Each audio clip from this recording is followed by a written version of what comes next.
We are now deep enough into the NHL free agent frenzy period that we can take a look at who we feel are the winners and losers. We'll continue the annual tradition coming up next.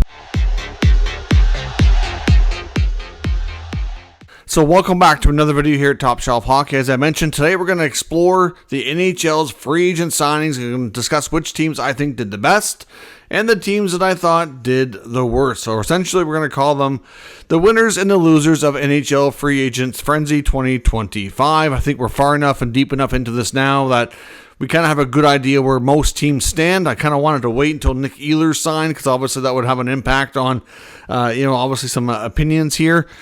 Clearly, there's still a few players out there that are going to get scooped up by a few teams. I know that, but I don't know that there's really a lot of difference makers out there or players that are really going to have a major impact. There could be the odd surprise, of course, but nothing that we're expecting from that regard. So we're going to take a look at the teams I thought did the best and some of the teams I thought kind of did the worst here. And we're going to start with some of the losers. And I hate to call them losers. That's a harsh term.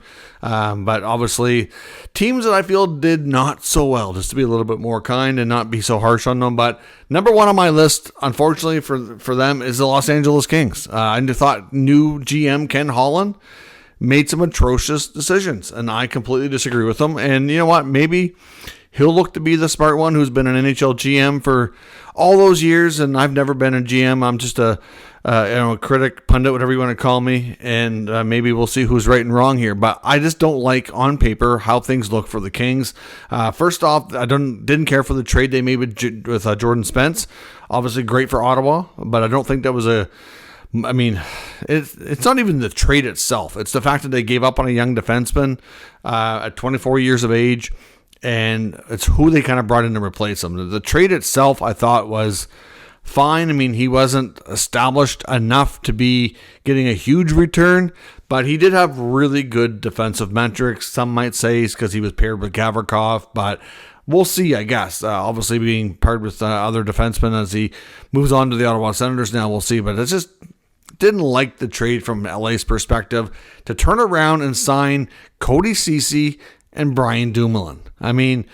Cody Ceci had one of the most expensive contracts in free agency. There's only, there's a handful of players that stayed put with their existing clubs that signed for bigger deals. But as far as the players that changed teams during free agency, he was one of the more valuable contracts.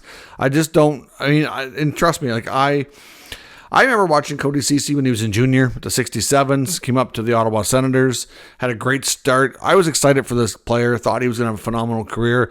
But early on, it didn't take too long to realize that the offense that he showed in junior wasn't going to quite translate to the NHL.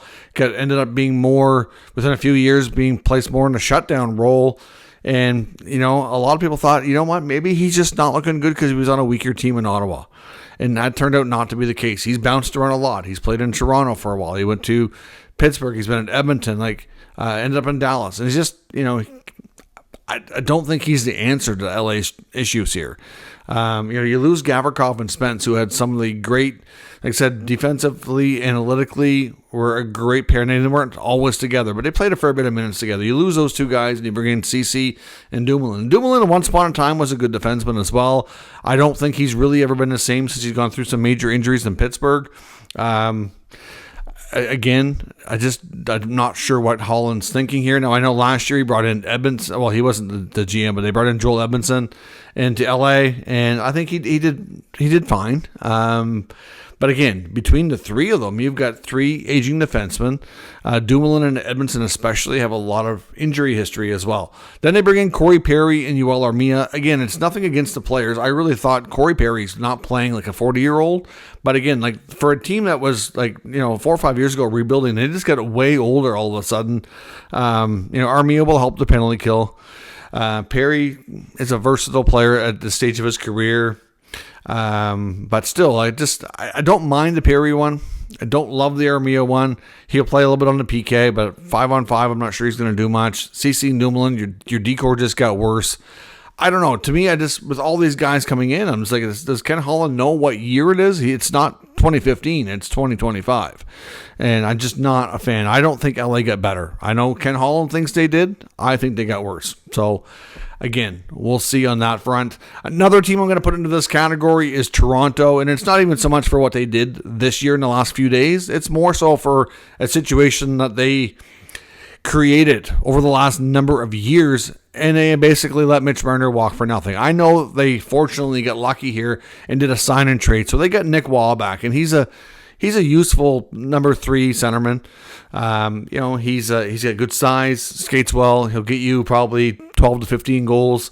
Can help you on the PK. Like he's a nice player. Don't get me wrong. I've been a fan of his. I've watched him grow and develop in Vegas. Started in Carolina, played World Juniors for Canada when he was 18, 19. So good player. And they're lucky to get a guy like that back. And he's, fortunately for them, a type of player that they didn't really have, too. Like, he's a different skill set. So that part is good. But this whole Marner situation could have been solved a few years ago. And I honestly think that the main culprit to blame here is Brendan Shanahan. I honestly think that the main reason Kyle Dubas got fired is because Shanahan didn't want him to break up the big four, the core 4 guys. Because listening to Kyle Dubas speak to the media a couple of years back before he ended up getting fired like a week later, sure sounded to me like he was prepared and ready, like that the core 4 time was up and that they were going to trade somebody, and it was presumably going to be Marner. So I honestly think he lost his job because he decided it was time for Marner to go. It sounds like everything we've heard out of Mitch Marner, to me, I think it's been about 2 years in the making that he's worked his way to Vegas. So, a lot of us kind of realized in the last few months that it was trending that way. I don't think a lot of us realized just how long this has been manifesting. So, ultimately, I'm labeling them as losers on this day just because of the fact that the top free agent in the market came from their team, and it's a situation they could have easily avoided. Yes, they get a small return, but it's not enough, and it should have been managed completely a whole heck of a lot better. Otherwise, the Leafs were kind of quiet to get Matias Maccelli from Utah. I don't mind that move. That was, I know, a trade, but I think he'll be a player that's a low risk to bet on for a bounce back. So we'll see. Otherwise, they haven't really done a lot. And the other thing, they have a big glaring hole now in their top 6, which they haven't yet addressed. So for those reasons, I'm saying Toronto did not have a good free agent period. The Boston Bruins are another team like Ken Holland, Don Sweeney. Like, what are you doing? You have a whole group in your forward of bottom 6 guys. You might be a pain in the butt to play against, but you're not going to score much. They signed Tanner Jeannot to a very lucrative contract. He's trending to be a 1-year wonder, if you want to call it that. Like, with music, they call it a one-hit wonder. Like, he came up rookie season in Nashville and just, the goals were up, the fights were up, exciting player, worked hard to get there, and then it's been downhill ever since. He gets you 6 or 7 goals, fights a lot, plays physical, but gets injured a lot. It's like, I don't know what to make of this. I'm not shocked they signed him. I'm not saying that bringing him in was a terrible idea, but for what they gave him, I'm like, I couldn't believe he generated that type of contract. They also bring in Mikey Eyssimont, again, another 4th line, pain in the butt player. I get it. You want to be tough to play against. Brought back Sean Corrali, traded for Victor Arvidsson. You signed Jordan Harris out of Columbus because he didn't get qualified. He obviously has ties to the area after going into college in the Boston area. To me, it's just like Harris is a fine. That's a separate thing. But you trade for Arvidsson, who has kind of shown lately that he's maybe not a top 6 forward anymore. You bring in Corrali, Eyssimont, and Jeannot, who we already know for fact are not top 6 forwards. So, you combine that with some of the other guys you already had. You brought back Johnny Beecher, okay, another bottom 6 guy. You just have way too many bottom 6 forwards.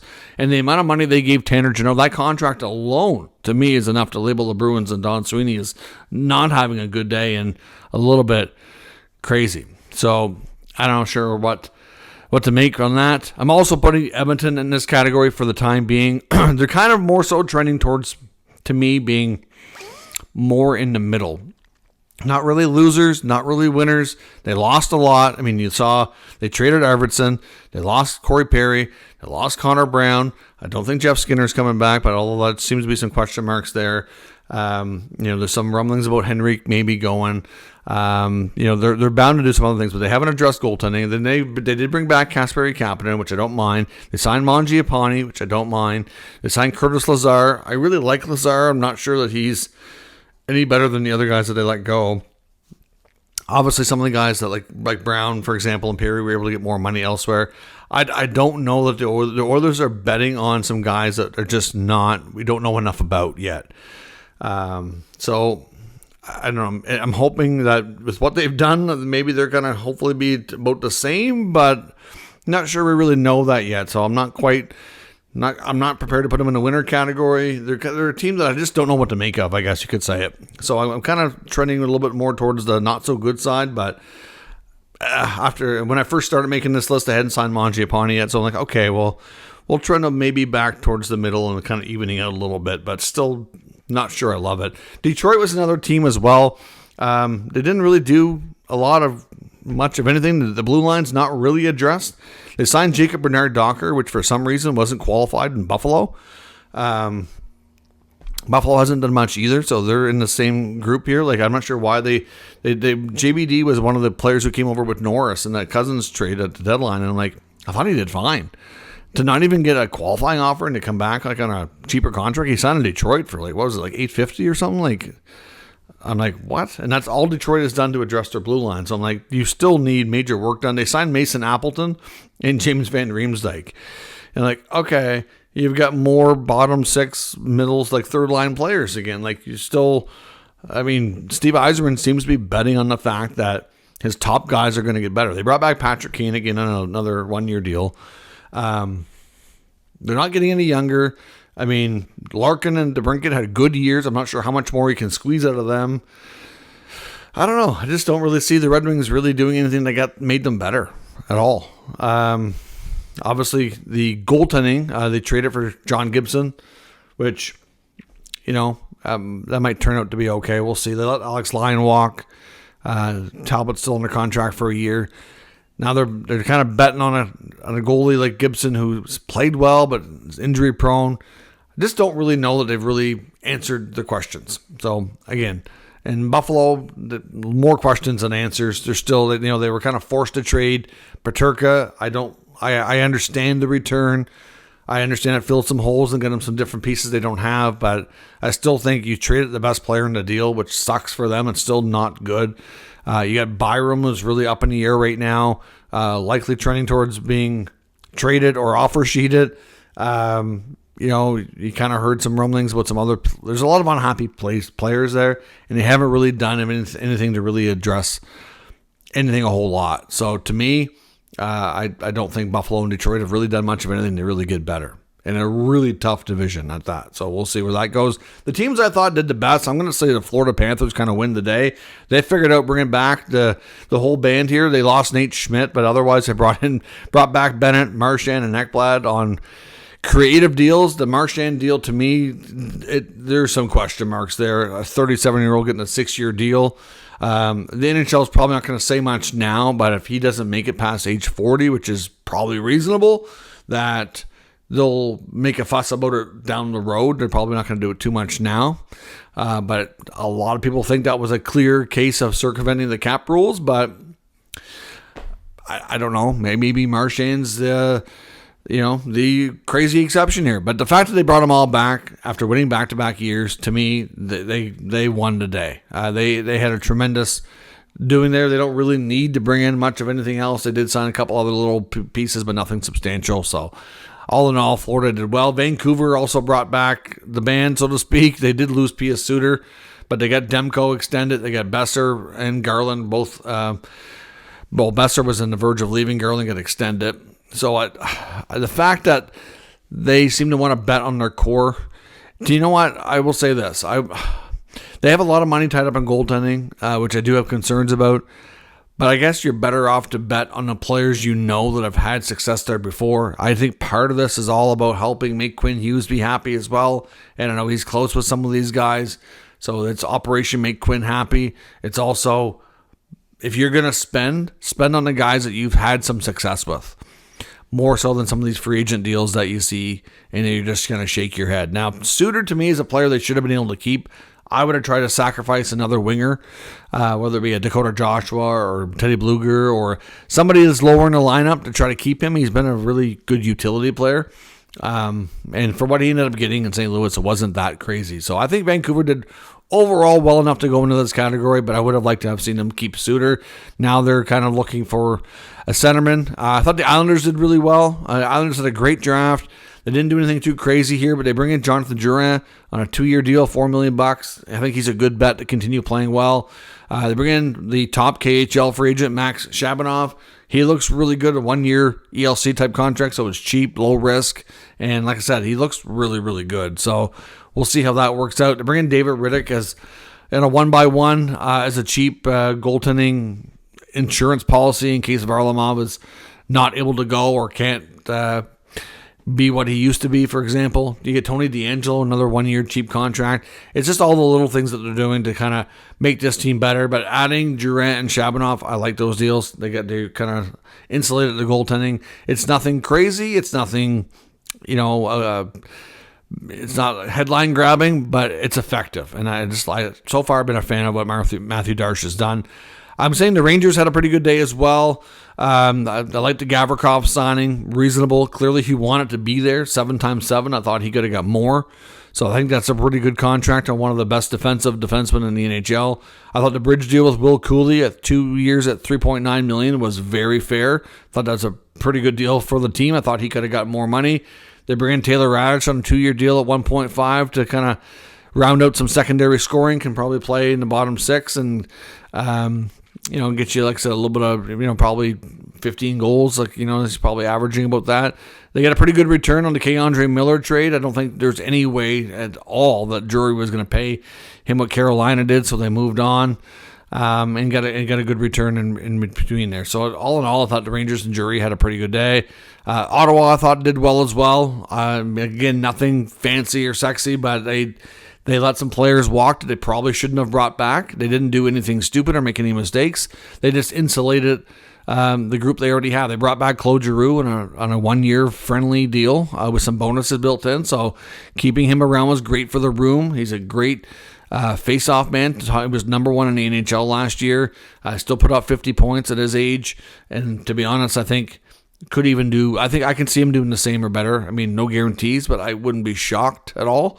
Giroux keeps himself in incredibly good shape and works extremely hard. And I know he would have liked to have done more. And you got to remember, the Ottawa Senators were a team that did a lot of their heavy lifting at the deadline. Making the deal for Dylan Cousins was massive for them. I mean, and getting Fabian Zetterlund out of San Jose, like those 2 forwards that they hope and plan to be big parts of their future that were not there that long. Not to mention, you got to remember, a lot of people are saying the Ottawa Senators didn't do a lot to get better, but I'm like, last year they were harped on from day 1 in training camp from Travis Green to learn to play better defensive hockey. It started the second half of the year before under Jacques Martin, and it continued under Green to learn to be more responsible, to play better defensively, and their results were extremely good. Like the number of goals against that went down, and team defensive numbers. Look at a lot of the stats. They were, in the top half of the league. Like 10, 12 overall. Like substantially better. So yeah, the 5-on-5 scoring was down, but it was largely due to the fact that they were focusing on really improving their two-way game. And it got better to the point that they improved enough to get into the playoffs. So can you imagine after another year betting on the same guys to continue their growth, and then you have 2 guys come in who could be big roles that only played 20 games, will have a full season now, and go through camp and everything to come in and have a bigger impact. The 5-on-5 scoring should get better. And then you insulate them with a terrific Stanley Cup winning 1,100 game 4th line center in Lars Eller, who can take the pressure off Giroux because you get another guy who can be a really good face-off guy. It's a left-handed center, so now you got your centers, you get 2 lefties, 2 righties, so it balances that out. Really good for, he can take more of the defensive end draws, takes the pressure off of Pinto. Like just the little things that's going to really help this team. You get Arthur Kaliev, a player that has connections to Steve Stais and Michael Andlauer from his time in junior, a player that had big goal-scoring numbers on that team in junior and has had some success in LA, but he kind of ran out of runway there to impress and kind of got, basically not really kicked to the curb, but in a way. And then with injuries, and he ended up on waivers, and now the Rangers didn't retain him, and here we are. But he could be a prime candidate for a bounce-back season. If he gets any chance to play with some of the higher-end guys in the top 6, I can see him being a fantastic signing. But if not, he's going to be a good call-up option and a player that might be able to keep around. They didn't sign Anton Forsberg because they're going to go with Muriel as their backup. I like Forsberg, but it was the right thing to let him go. Adam Gaudette on the fourth line as well. Provided some nice goal scoring from that spot last year. At times was elevated, but again, it's hard to say if he can duplicate that. He's never done it before. For him to get the money in the term he did in San Jose, just wasn't in Ottawa's budget. They got Lars Eller on a cheaper contract with a lot of experience, is going to help in other areas. So to me, it's just sometimes it's the moves you make and the moves you don't make. So it's nothing crazy, not going to be headline grabbing, but the moves they made were all very, very effective. I thought New Jersey did really well. Another creative contract with Jake Allen for 5 years, which nothing is as egregious as Marchand. At least he'll only be age 40, not 43 when it expires, if he makes it that far.